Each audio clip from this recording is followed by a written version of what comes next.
नमो अरिहन्ताणं नमो सिद्धाणं नमो आयर्याणं नमो वज्रायाणं नमो लोये सव्यसामूढम् मोक्षमार्गस्य नेतारं नेतारं कर्मभूरतां ज्ञातारं विश्वतत्त्वानां वन्दे तद्गुणलब्धये। तत्वार सूत्र ग्रंथ के तीसरे अध्याय है। तीसरे अध्याय में मध्यलोक के बारे में समझ रहे हैं। इसमें मध्यलोक का जो माप बताया था, है ना, वो माप क्या बताया था, कितना बड़ा कैसा क्या क्या होता है, कि एक राजू जो है उतना लंबा और चौड़ा होता है।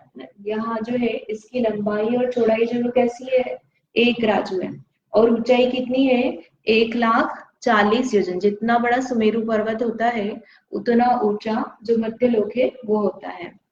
फिर इसमें असंख्यात द्वीप और समुद्र हैं।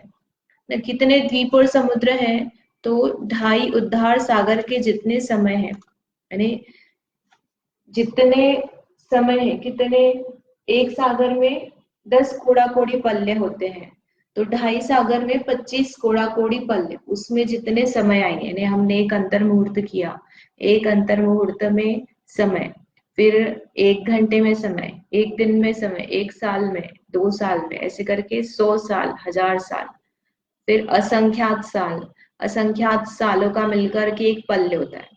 और ऐसे कितने पल्ले लेना, 1 2 3 10 लाख, 10 लाख, करोड़, कितने लेना, 10 करोड़ इंटू करोड़, इतने पल्ले लेना, तब जाकर के एक सागर होता है। तो इतने सारे द्वीप समुद्र होते हैं, बहुत सारे द्वीप समुद्र, कमी नहीं अपने पास जमीन की, है ना। यहाँ वर्ग क्षेत्र में इंडिया में जमीन खत्म हो जाएगी तो भी कोई बात नहीं, अपने पास बहुत जमीन है। तो इस तरह से असंख्यात द्वीप समुद्र है। और उसमें समुद्र का पानी वगैरह के बारे में भी देखा था कि किस समुद्र का कैसा टेस्ट होता है। तो लवण समुद्र जो है उसका जो टेस्ट है वो कैसा होता है, खारा होता है।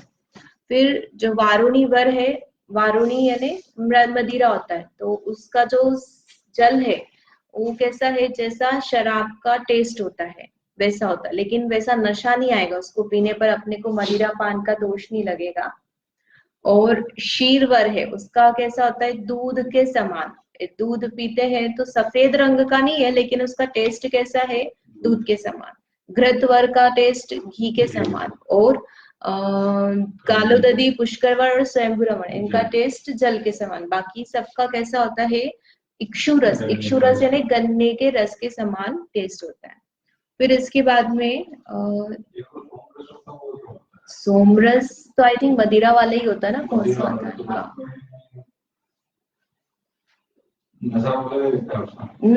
नहीं मतलब किस में बताया, जैसे इसमें जैसे पहले के राजा महाराजा, हाँ जैसे मदिरा हाँ सोमरस, तो वारुणी वर में आ गया ना। वारुणी वर में अपन ने बताया कि उसका जो टेस्ट है कैसा है, मदिरा के समान है।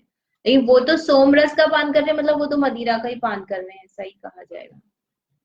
सोम यानी मदिरा ही होता ना, मतलब मुझे पता नहीं एग्जैक्टली मदिरा है।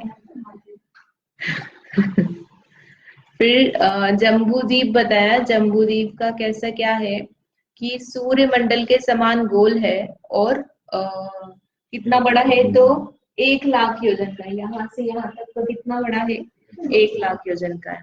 फिर उसमें क्या क्या है, तो पर्वत, नदी, सरोवर, ये सब है। तो कितने कितने हैं, तो 7 क्षेत्र ना, क्षेत्र ने भरत क्षेत्र है ना, विदेश क्षेत्र, हिमवन, हेमवत, ये जो क्षेत्र है ये क्षेत्र हो गए, इरावत क्षेत्र।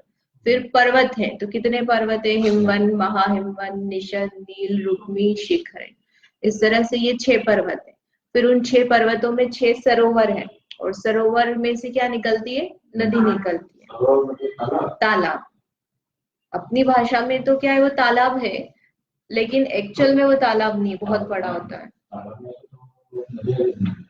वही तो बात है ना। अंदर जमीन में से स्रोत है, या तो कुछ तो ऐसा कहा जा सकता है कि उसमें से वो अखंड अकृत्रिम रूप से नदियां बहती रहती है। तो कहने को वो सरोवर है क्योंकि उसका जो माप है, मतलब स्क्वायर रेक्टेंगल शेप का है, उसका जो नाप है 1000 योजन चौड़ा 500 योजन लंबा, इस तरह से रहता है।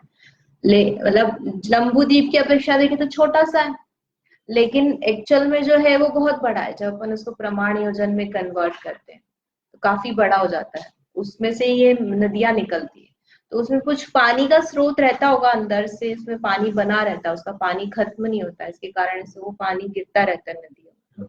क्योंकि तालाब में तो, हाँ, तालाब में तो कैसा होता है कि पानी जो है खत्म हो जाता है, गर्मी आती है तो सूख जाता है, लेकिन वैसा नहीं है।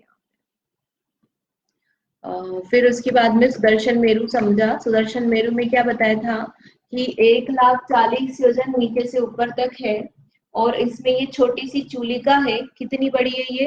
40 योजन की चूलिका है। ये छोटी सी चूलिका जो कितनी, 40 योजन की, यहाँ पे अलग से दिखाई। तो ऊपर भी वो तीखी नहीं है, उसमें 4 योजन का वहां पे नाप है। फिर उसके बाद में इसमें 4 वन बताए हैं। चूलिका पे नहीं, सुदर्शन मेरु पे 4 वन बताए हैं ना। ये सबसे नीचे भद्रशाल, फिर नंदन वन, ये उसके ऊपर जाकर कटनी है, फिर तीसरे पर सोमनस और चौथे पर पांडुप वन है। और चारों वनों में 4 डायरेक्शन है, वहां पर अकृत्रिम चैत्यालय है। और सबसे ऊपर पांडुप वन है, वहां पे 4 शिलाएं हैं विदिशाओं में, यानी 4 दिशाओं में तो चैत्यालय है, और उन चैत्यालय की दिशा में जो विदिशा है, बीच वाली डायरेक्शन है, ईशान, नैऋत्य, इसमें 4 शिलाएं हैं। वो 4 शिला का नाम क्या है? पांडुक शिला, रक्त शिला, रक्त कंबला शिला और पांडु कमला शिला, ऐसे 4 नाम है। और उन पर तीर्थंकर बालकों का अभिषेक होता है। जब बालक जन्म लेते हैं, तीर्थंकर बालक, तो इंद्र उनको ले जाता है और अभिषेक करता है। तो इस तरह से अलग अलग जगह डिसाइडेड है कि एरावत क्षेत्र में यदि तीर्थंकर बालक का जन्म हुआ तो उनको कहाँ पर जाकर स्नान करेंगे। यानी सबको पांडुक शिला पर स्नान नहीं कराया जाता है, सिर्फ जो भरत क्षेत्र के तीर्थंकर होते हैं उनको ही पांडुक शिला पर स्नान किया जाता है। तो वह शिलाएं है वहां पे। उसके अलावा भवन है, देवों के, कुबेर इत्यादि देवों के भवन भी होते हैं वहां पे। तो जो 4 वन है कौन कौन से हैं, ये सब कर लिया था अपन ने, थोड़ा सा 5 मिनट में रिवाइज करते हैं। भद्रशाल, नंदन, सोमनस और पांडुपवन। फिर कितने चैत्यालय बताए टोटल? तो एक मेरु पर कितने हैं? एक मेरु पर कितने हैं? 4 वन है ना। 1 2 3 4 वन है। 4 वन है तो एक वन में 4 चैत्यालय, तो 4 वन में कितने हुए? 16। तो एक मेरु पर टोटल कितने हुए? ये 14 लिखा है यहाँ पे, 16 आएगा, है ना।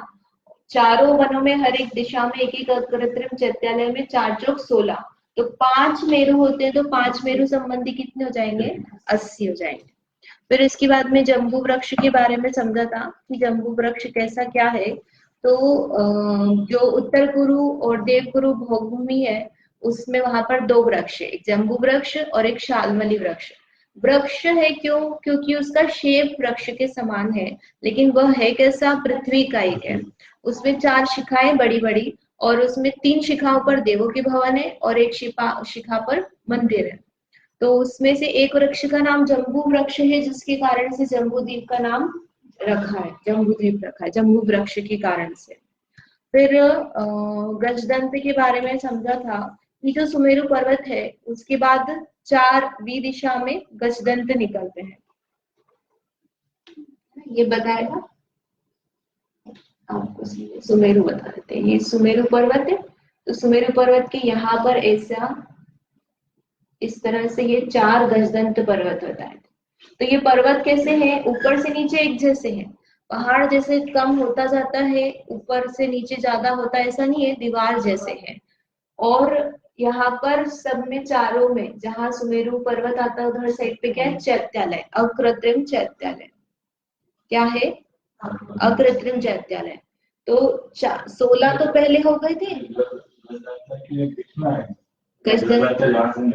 हाँ, यहाँ जैसे ये सुमेरु पर बीच में नहीं, मतलब ये तो स्टार्टिंग में, यहाँ यहाँ ये है ना, ये देखो छोटा सा पिक्चर है। पहले चैत्यालय, उसके बाद फिर गजदंत है।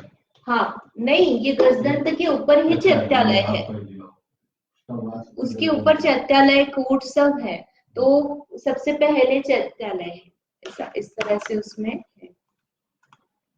तो चार कौन कौन से गजदंत है? तो गंधमादन, माल्यवान, सौमनस्य और विद्युतप्रभ। इनके चारों के कलर भी अलग अलग है, एक का सुवर्ण का है, विडूरमणि, रजतमय और सुवर्णमय। फिर इनकी दिशा भी अलग अलग है। तो इस तरह से ये गजदंत बताए हैं चार। फिर उसके बाद में क्षेत्र और पर्वत के बारे में समझा था कि कौन कौन से क्षेत्र और पर्वत होते हैं, ये भी अपन ने कर लिया था कि 7 क्षेत्र है, तो उनके नाम क्या है? भरत, हेमवत, हरि, विदेह, रम्यक, हिरण्यवत और ऐरावत। तो इसमें विशेषता क्या बताई कि भरत क्षेत्र और ऐरावत क्षेत्र में 6 खंड है।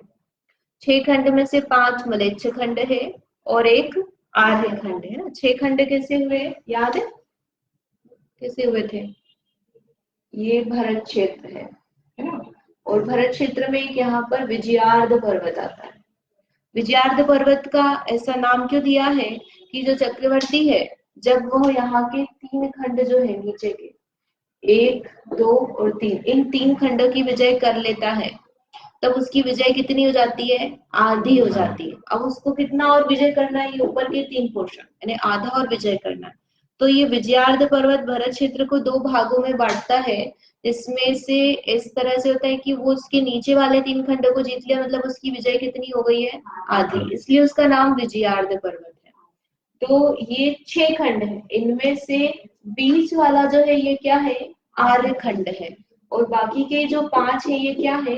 म्लेच्छ खंड है। तो जैसी रचना भरत क्षेत्र की वैसी रचना आर्य खंड की है। अंतर क्या होगा कि आर्य खंड में उल्टा बन जाएगा।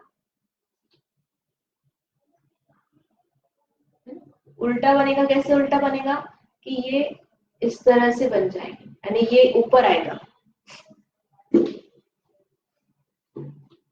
ऐसे जम्बूद्वीप पूरा बनाएंगे तो नीचे भरत क्षेत्र और ऊपर ऐरावत क्षेत्र आएगा। तो यहाँ पर उसके 6 खंड बनेंगे, और भरत क्षेत्र में 6 खंड कहाँ बनेंगे? नीचे बनेंगे। ठीक है, हाँ। तो उसमें आर्यखंड ऊपर की साइड आएगा और भरत इसमें आर्यखंड नीचे की साइड आएगा। म्लेच्छ खंड तो जैसे है वैसे बनेंगे उसमें। इस तरह से भरत और ऐरावत क्षेत्र है। फिर उसके बाद में क्या नहीं, क्रॉसिंग आ जाता ना, डिवीजन हो जाता है। जैसे नदी है, नदी आ गई बीच में, पर्वत आ गया, तो एकदम आप बोलो कि यहाँ बस दीवार से स्टार्ट हो गया, ऐसा नहीं, थोड़ा सा कुछ रहता है बैरियर टाइप से। इतनी इजीली नहीं जा सकते, मतलब जैसे इसमें आता है वर्णन में भी कि वो तीर फेंकता है और फिर उसके थ्रू वो विजय करता है नीचे की जो म्लेच्छ खंड है, और ऊपर जो म्लेच्छ खंड है उसमें वो विजयार्ध पर्वत की गुफा में से जाता है। तो नॉर्मली तो कोई जीव जो साधारण भूमि गोचरी जीव है वो नहीं जा सकता, कुछ विद्या होनी चाहिए, विद्या इत्यादि, आकाशगामिनी वगैरह, तो वो जा सकता है। वो रावण प्रति नारायण, हाँ, तो वो म्लेच्छ खंड में नहीं रहता था, विद्याधर रह सकते ना, विजयार्ध पर्वत की श्रेणी में विद्याधर राजा रहते। तो आगे खंड में तो कर्म भूमि है ना, हाँ, तो और म्लेच्छ खंड में भी कर्म भूमि है, कर्म भूमि है। और जो आर्य खंड और म्लेच्छ खंड दोनों में फिर जैसे ये विद्याधर जा सकते, जा सकते हैं। और जो आर्य खंड का व्यक्ति है वो म्लेच्छ खंड में नहीं जा सकते नॉर्मली। आर्य खंड का व्यक्ति म्लेच्छ खंड में नॉर्मली नहीं जा सकता है, कुछ विद्या इत्यादि हो, कुछ उसके है पास में हो, बल इत्यादि, तो जा सकते। महात्मा जैसे जो कर्म भूमि म्लेच्छ खंड में, तो अपने जैसी कर्म भूमि रहती होगी, जिससे रहती, तो फिर जब वहां भी कर्म भूमि रहती है तो फिर वहां विद्या के द्वारा तो जा सकते नहीं, जाने में दिक्कत है ना, आपको गंगा नदी पार करके जाना पड़ेगा। देखो पिक्चर दिखा देते हैं भरत क्षेत्र का।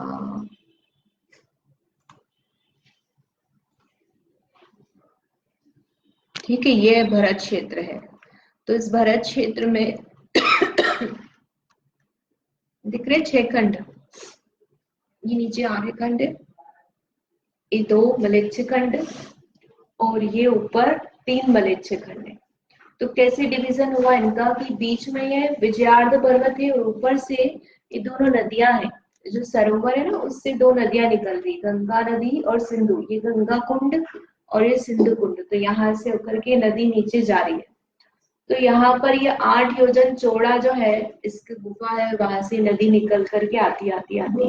नदी के अंदर, नदी के अंदर गुफा नहीं है, पर्वत के अंदर गुफा है। टनल होता है कि नहीं, तो अपन जैसे ट्रेन जाती है टनल के अंदर से, इसी तरह से नदी निकलेगी। नदी कैसे निकलेगी, पहाड़ को काट कर ही निकलेगी ना, लेकिन पूरा नहीं काटा उसने, नीचे नीचे से उसमें से वो निकल के जाती नदी गुफा से। और उस गुफा में से चक्र, ये विजयार्ध पर्वत,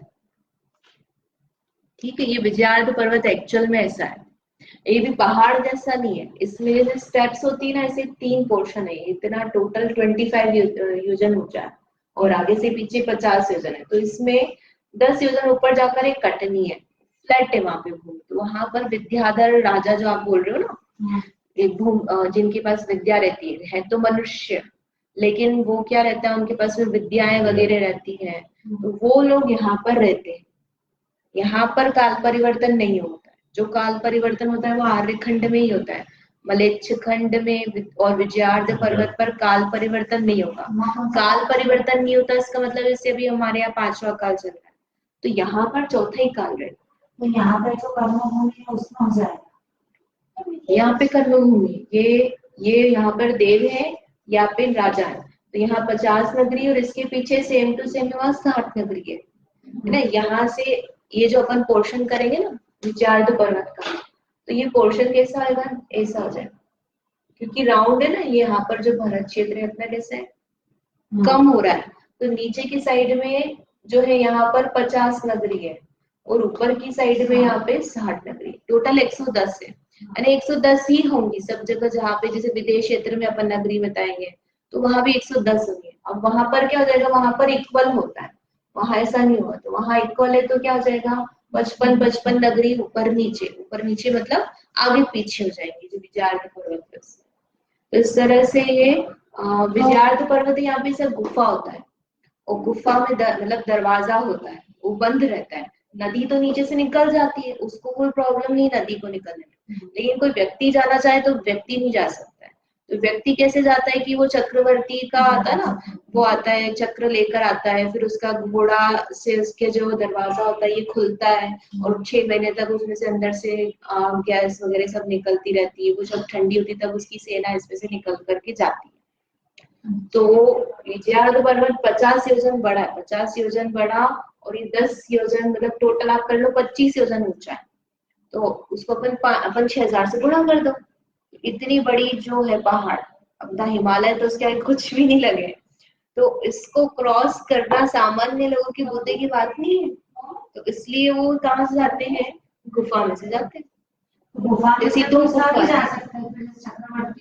खोल दिया तो फिर सब जाते ना, नेचुरली वो लड़ाई करने जा रहा है तो वो अकेले थोड़ी ना जाएगा, सेना तो सबको लेके जाएगा, उसकी जो सेना है। नदी नहीं, अंदर में और जगह भी रहती है, थोड़े कॉर्नर में से, थोड़ी की बिल्कुल बस नदी है।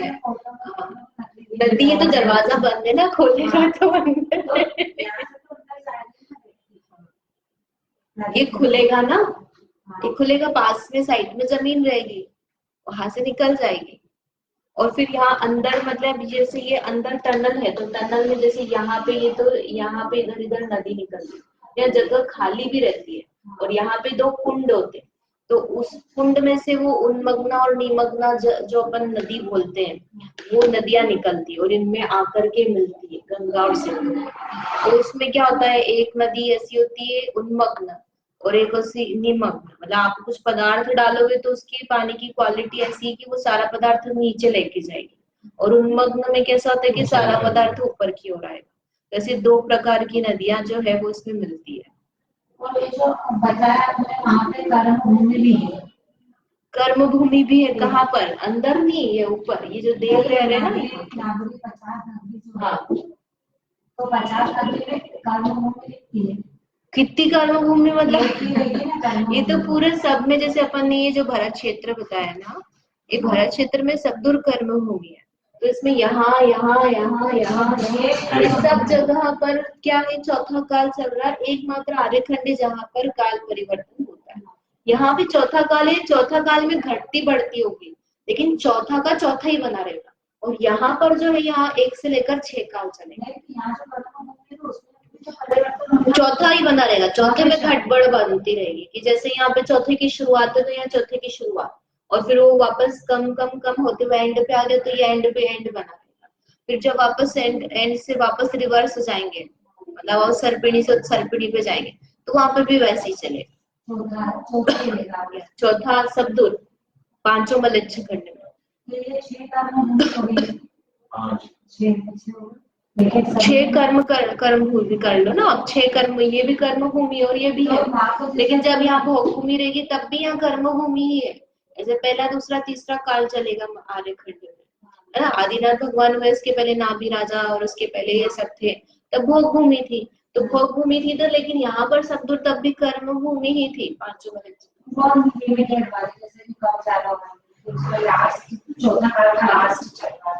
तो वहाँ पे भी वैसे ही होगा, जैसे होने होंगे मोक्ष होगा, वैसे ही होगा ना, जैसा अपने आपका होता है नहीं। वहाँ के जीव जो है, मतलब वो यहाँ आकर के फिर मोक्ष जा सकते हैं, ऐसा है उसका नियम देखकर। आर्यखंड में दीक्षा इत्यादि ग्रहण करके वहां से जा सकते हैं। यहाँ का जीव कोई दीक्षा ले ली और फिर उसको देव में उठा के डाल दिया, कर्म भूमि है। लेकिन हमेशा मोक्ष का द्वार हमेशा नहीं खुला रहता। वहां का जीव जा सकता है कि नहीं, ये देख के बताऊंगी मैं। जैसे चक्रवर्ती की रानी हुई तो उसका पुत्र होगा मलच्छखंड की रानी के साथ में, तो वो जा सकता है। ऐसा मतलब रूल्स है उसमें, एक करके बताऊंगी। चलेगा वो तो सब, आजीविका का उपार्जन, शादी ब्याह, खाना पीना, बच्चे, ये सब तो सब चलेगा। मतलब ये दीक्षा धर्म नहीं पाया जाता, धर्म नहीं पाया जाता, कर्म भूमि है मलच्छखंड। इसलिए तो कहा जाता है कि जहाँ पे धर्म का सद्भाव नहीं है तो मलच्छखंड। चौथा काल चल रहा है, लेकिन धर्म का सद्भाव कभी भी नहीं पाया जाता। सद्भाव मतलब धर्म नहीं पाया जाता वहां के जीवों में, वो संस्कार नहीं होते। जैसे अपन धर्म इत्यादि, पूजा पाठ इत्यादि कर रहे हैं, वो लोग को नहीं होता। मंदिर होते, रावण ने बनवाया था। खंड में एक धर्म भूमि, हर में एक और बाकी क्या है? पूरी बाकी क्या मतलब पूरा मलच्छखंड कर्म भूमि रूप ही है। जैसे आर्यखंड है तो आर्यखंड में सब जगह कर्म भूमि है कि नहीं है? अभी कहीं भी चले जाओ सब जीविका से करे ना, कहीं भी कल्प वृक्ष से नहीं है। जहाँ भोग भूमि होती वहां मात्र कल्प वृक्ष इत्यादि से सामग्री प्राप्त करके जाए। कहीं भी, हाँ मलच्छखंड में कहीं भी चले जाओ आप, यहाँ पर तो क्या होना है, आपको जीविका ही करनी पड़ेगी। अभी पंचम काल है, ठीक है। ये भरत क्षेत्र ये आएगा, ये सब काल का जो है ये आएगा अभी आगे सूत्र में। अभी अपन भरत क्षेत्र समझ लेते हैं। तो ये इसमें ये विजयार्ध पर्वत है। ये विजयार्ध पर्वत दिख रहा है ना कितना है, ये लिखा। तो इसे विजयार्ध पर्वत में कॉर्नर जो लिखा है यहाँ पे यहाँ पर सिद्धायतन लिखा है। पूर्व दिशा जो है उसमें पूर्व दिशा की ओर में एक अकृत्रिम चैत्यालय है। जैसे अपन ने पंचमेरु पर बताया अकृत्रिम चैत्यालय, गजदंत पर बताया, ऐसे ही जितने भी पर्वत हैं बड़े बड़े, इस 6 पर्वत, हिमवन, महाहिमवन, निषद, नील, और इसके अलावा ये जो विजयार्ध पर्वत है, कितने विजयार्ध हो जाएंगे? 34 विजयार्ध हो जाएंगे। एरावत और भरत क्षेत्र में, भरत क्षेत्र में एक विजयार्ध, ऐसे कैसा एरावत क्षेत्र में। और ये 6 खंड की रचना 32 विदेह नगरियों में होती है। जैसे 34 विजयार्ध होते, तो हर एक विजयार्ध पर पूर्व की दिशा में अकृत्रिम चैत्यालय पाया जाता है। ठीक है, इसी सेम की सेम ये अपन इसके लिए बताएंगे। ये जो हिमवन पर्वत है, तो हिमवन पर्वत में भी क्या है, एक सिद्धायतन लिखा हुआ ना, तो वो सिद्धायतन यानी क्या है? अकृत्रिम चैत्यालय। 34 का गणित अभी बताया नहीं, इसलिए नहीं समझ में आएगा। इसका देखो अपने पास में ये कलर्ड पिक्चर में देखो, ये कलर्ड में अपन ने देखा था पहले कि ये मलच्छ खंड और आर्यखंड कैसे है। ये नीचे भारत क्षेत्र में आर्यखंड है और ये जो 5 है ये क्या है, मलच्छ खंड है। ये विदेश क्षेत्र का है ना, विदेश क्षेत्र में भी सेम ऐसे की इसी रचना है, लेकिन उसमें क्या है कि जो नगरी होती है वो स्ट्रेट होती है, विदेश क्षेत्र की नगरी। तो उसमें जो विजयार्ध पर्वत में नगरी आएंगी ऊपर नीचे एक जैसे आएगी, लेकिन उसमें भी 6 खंड तो तब भी बनते। इस शेमा नगरी इससे पहली नगरी का नाम है, तो उसमें बीच में आर्यखंड और 1 2 3 4 5 मलच्छ खंड, ये सब बराबर रहेंगे। भरत क्षेत्र में क्या हो गया, नीचे राउंड था तो नीचे वाले मलच्छ खंड कैसे थे, छोटे थे। ये कलर्ड है और इसमें एक अपने पास और भरत क्षेत्र का है।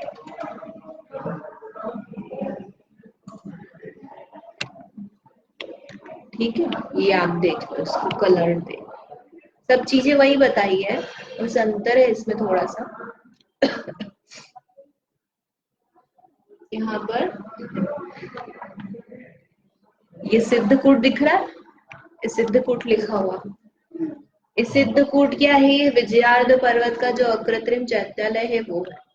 तो ये जो ब्लू कलर की ये है, ये क्या है, सिंधु और गंगा नदी है। और ये जो है ये पूरा पर्वत है और यहाँ पे बीच बीच में भवन दिख रहे हैं। भवन क्या है, विद्याधर राजा जो है उनके भवन है।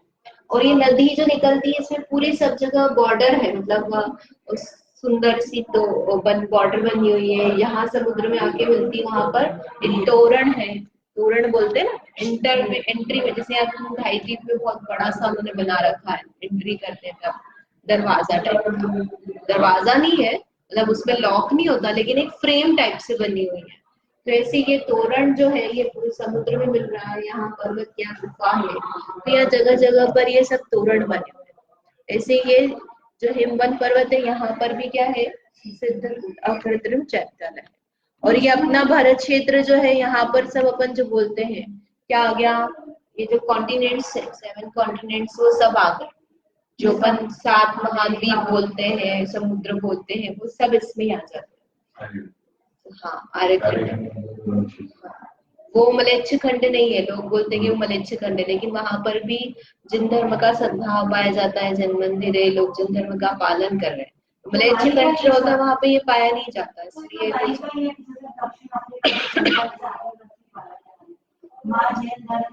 है नहीं। लेकिन ऐसा नहीं कि पूरे सभी समय पे नहीं पाया जाता, अभी नहीं पाया जाता। ऐसे जर्मनी के लिए बताते हैं ना कि पूर्व में इसमें हमें ग्रंथ रखा था, नहीं मुनि भी गए हैं, पाए भी जाते हैं।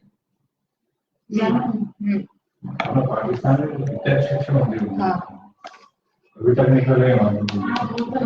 ठीक है, इस तरह से ये देखो यहाँ पे ये भरत चक्रवर्ती लिखा हुआ है। ये क्या है, ये वृषभाचल पर्वत है।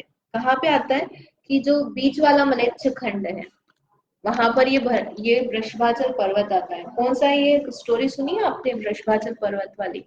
भरत चक्रवर्ती जो है अपनी विजय करके पर्वत पर नाम लिखने जाता है, और नाम लिखने जाता है तो क्या होता है कि वो जो पर्वत जिस पर वो नाम लिखने गया था वो पर्वत पूरा भरा हुआ था। किसके नाम से? चक्रवर्तियों के नाम से। यानी वो पर्वत है, ये यहाँ पर जो वृषभगिरी लिखा है ना, ये वृषभाचल पर्वत जो है, यहाँ पर जब चक्रवर्ती कोई भी विजय प्राप्त कर लेता है तब इस पर्वत पर जाकर के अपना नाम लिखता है। तो क्या होता है वहां पे कि वो जो पर्वत है वो पर्वत ऑलरेडी भरा हुआ था, उसको किसी अन्य चक्रवर्ती का नाम मिटा करके अपनी चक्रवर्ती का खुद का नाम लिखना पड़ा। अरे अपने को क्या लगता है कि अरे अपन अद्वितीय हो गए, हमारे घर में तो किसी ने कुछ किया ही नहीं था, ऐसे किसी को कोई विदेश चला गया था, हमारे घर से तो आज तक कोई विदेश नहीं गया, तो हमने बहुत बड़ा अपूर्व काम किया ना, हमको कैंपस प्लेसमेंट हो गया, मेरिट में आए, तो किसी ने हमारी फैमिली में आज तक नहीं किया, हमने किया, हम सेलिब्रिटी बन गए, हम गाना गाने वाले बन गए, कोई नहीं हमारी फैमिली में। अरे तुम नहीं हो, लेकिन अन्य जीव तो हो चुके तुम्हारे जैसे पहले, तो तुम कोई बहुत अभूतपूर्व नहीं बने, चक्रवर्ती भी तुम 6 खंड के राजा भी बन गए, तब भी तुम पहले नहीं हो।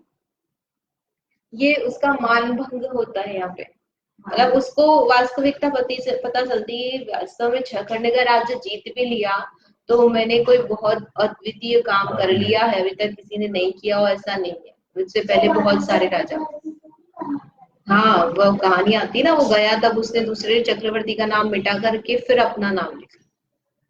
इस तरह से ये यहाँ पर बीच वाला जो मलेच्छखंड है, यहाँ पर ये वृषभाचल पर्वत जो है वहां पर चक्रवर्ती अपना नाम लिखता है। और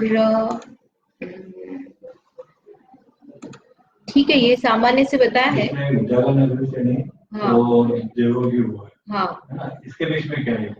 ये लंबी दीवार है, मतलब आप हाँ ये लंबी पट्टी ना, ये स्टेप जैसा समझ लो। पहाड़ अपन क्या अपने यहाँ पे कोई भी पहाड़ का कॉन्सेप्ट ऐसा नहीं कि टेढ़ा वाला, जितने भी पहाड़ पर्वत बोल रहे हैं वो कैसे दीवार जैसे सीधे।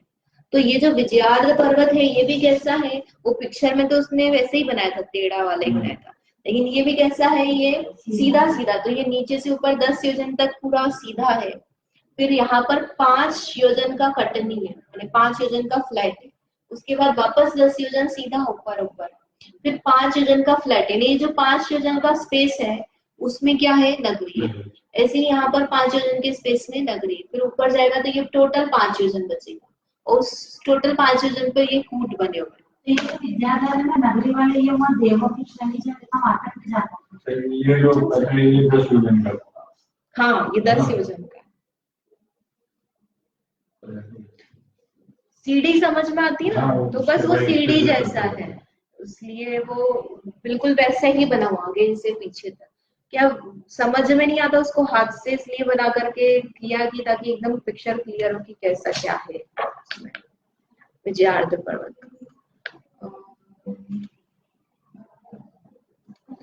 उसके बाद में ठीक है, ये तो अपन ने कर लिया। तो इसमें फिर और क्या क्या बताया था, भोग भूमि बताई थी, जगन्य मध्यम भोग भूमि कहाँ कहाँ पे बताई थी, कि जो इसके जम्बूद्वीप के अंदर क्षेत्र बताया अपन ने ना, पिंक कलर वाला है ये हेमवत क्षेत्र में जगन्य भोग भूमि, फिर मध्यम भोग भूमि, और यहाँ पर जो बीच में पिंक कलर के शेप वाले हैं यहाँ पे क्या है, उत्कृष्ट भोग भूमि। 3 भोग भूमि होते हैं, उत्तम, मध्यम और जगन्य। तो वहां पर जैसे भोगों की सुविधा उपलब्ध है उसके अनुसार उसकी 3 कैटेगरी की गई है। सभी में भोग भूमि का मतलब क्या है, 6 कर्म करके आपको जीवन यापन नहीं करना है। कल्प वृक्षों से चीजें मिल जाती है। अब कल्प वृक्षों से किस किस तरह से मिलती है उसके अकॉर्डिंग उसको जगन्य, मध्यम, उत्तम भोग भूमि कहा गया। आयु वगैरह भी उनकी वहां की वैसी रही। फिर यहाँ पर नीचे जगन्य भोग भूमि थी, तो यहाँ सॉरी नीचे उत्तम के बाद पहले क्या थी, मध्यम भोग भूमि थी, है ना। तो इसी में यहाँ पर ऊपर भी ये कौन सी मध्यम है और ये जगन्य ना, अपोजिट करना अपने। तो इस तरह से ये भोग भूमि बताइए। हाँ ये हो गया था अपना, और पर्वतों के बारे में भी बताया था, तो ये भी पढ़ लिया था अपन ने, इसको देख करके फिर करते हैं। पर्वत कैसे बताए थे कि ये दीवार के जैसे पर्वत है, दीवार के जैसे पर्वत है ना, ऊपर से नीचे तक एक जैसे।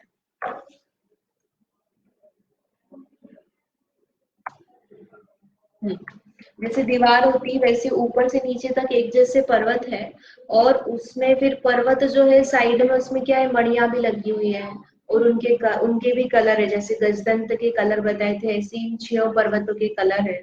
और नीचे से ऊपर जाते वैसे वैसे उनकी हाइट चौड़ाई बढ़ती जाती है, और फिर वापस ऊपर से और ऊपर जाते हैं तो उनकी हाइट आदि कम कम होती जाती है। तो कैसे क्या है ये राजन देख लिया था कि हिमवान पर्वत सोने के रंग का, महाहिमवान चांदी के रंग का, फिर निषद तपाया हुआ सोना, फिर ये वैडूर्य नीलमणि, रुक्मी चांदी और शिखरी सोना, इन कलर के ये होते हैं। और उनके अपने अपने सरोवर के नाम है। और ऊंचाई कितनी है, तो 100, 200, 400, फिर 400, 200, 100। इनकी जो है पहले डबल डबल होती गई, फिर डबल से वापस आधी आधी। सोने का नहीं बना हुआ है, कलर उस पर्वत का जो है वो हाँ सेम टू सेम, मतलब ये ईयर सेम टू सेम है, ये चांदी चांदी सेम, लेकिन ये जो है ये अलग। इस तरह से ये है। अब आगे जो सरोवर है उसमें कमल होता है, फिर उसमें देवी होती है, जन मंदिर होता है, कैसे क्या होता है वो अपन कर। ठीक है, कुछ प्रश्न? जावाणी के ज्ञान ते सूझे लोका लोक, सोवाणी मत सपनो सदा देत हूँ।